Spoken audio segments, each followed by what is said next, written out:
When we are installing Christmas lights, we always leave the lights on. No matter what we do, we always leave the lights on, because if we don't, the only time we turn the lights off is when we go to cut them.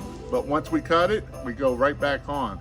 Because see, you can see we did this house here, and we did all the way up, and then we got one out right up there.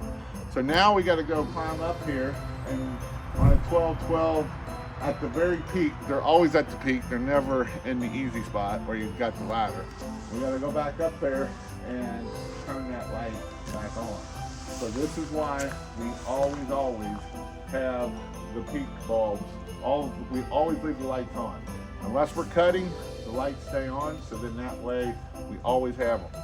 I will say, and as we cycle these lights, sometimes they will not come on and off all the time. So that's another reason why it's good to cycle these lights, to make sure that these lights are going to be good. Because you can see, again, it's the 1, 2, 3, 4, 5, 6, 7th bulb in. You can see that the bulb is not working. So this is the importance of why we turn all the lights on and we work with the power on. That's why we do this, so we don't have to go back up later and do that.